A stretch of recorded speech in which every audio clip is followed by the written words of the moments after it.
But I'll say this. I felt like, look, obviously the Redskins, we have some legendary yappers in D. Hall and Pierre. I think even Trent Williams. Deshaun Jackson. Deshaun, yeah. You think we got he's guys not that out talk. there chirping? They're not afraid to get in there and mix it up. But by the same token, I really felt like the Texans, by that third day, they came there to fight. I mean, the Texans, they wanted to fight. And it was all setting up to that fight. Welcome back, Junkies fans, to watch the Junkies recap show. For Cakes, Lurch, Drab, good show today. Starting with RG3's dad. You know, he was participating after practice, helping RG3 running through some drills.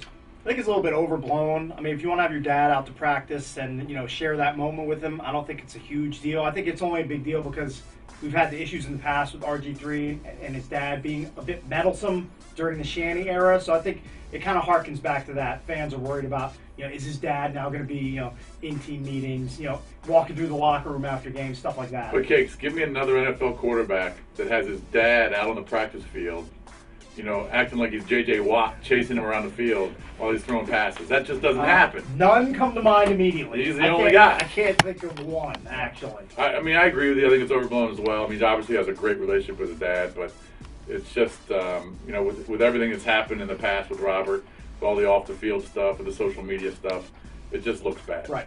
I've killed him a lot. I'm not going to kill him for having his dad out there on the practice field after a practice, in the evening or whatever, playing catch. I just don't think that's a big deal. But I want to get your take on that. And then what is sort of standard? What was your experience? Did guys have the parents out there, in training camp playing catch, that sort of thing? Is that highly unusual?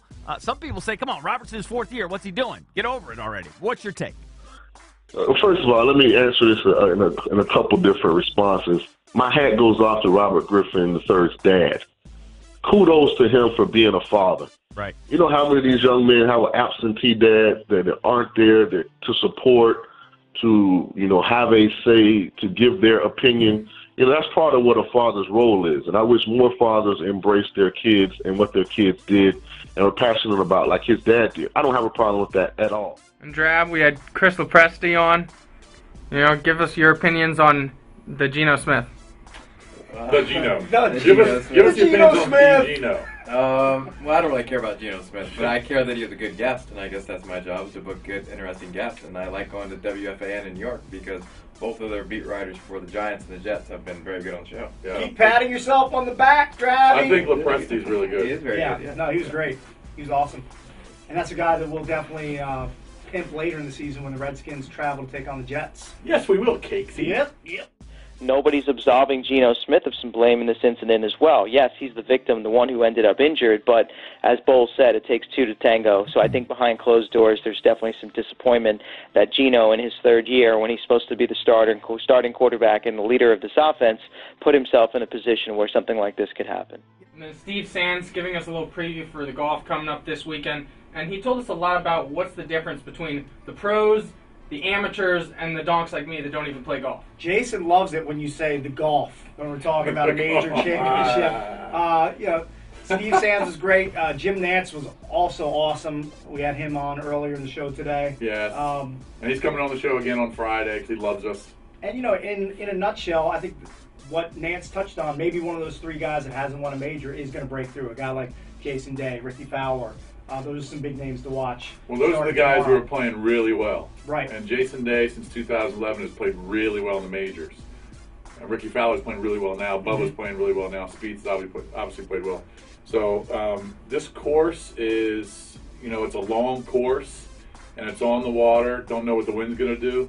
But you would think that the guys who are playing really well coming into this tournament are the guys who are going to be the favorites. And those are 4 names that you should really look out for. Tiger, who knows? He may play well for 1 or 2 rounds, but I can't imagine Tiger's going to be on the leaderboard on Sunday. And what separates these guys from paycheck to paycheck, week in, week out, is not the driver. The driver puts them in bad spots and hurts them. But where they make their money is in and around the greens, and it happens every single week. You're 100% right. Why can't somebody just tell Tiger that? We've been saying it for years. Because you stop with the focus on forcing the driver everywhere. You know what I mean? It's just insane. It makes me crazy. Too stubborn. Let me ask you this: what is the problem? What would be the problem with Tiger?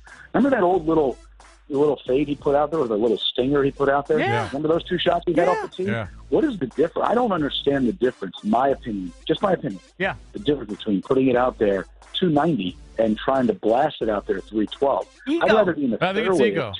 at 285 or 290.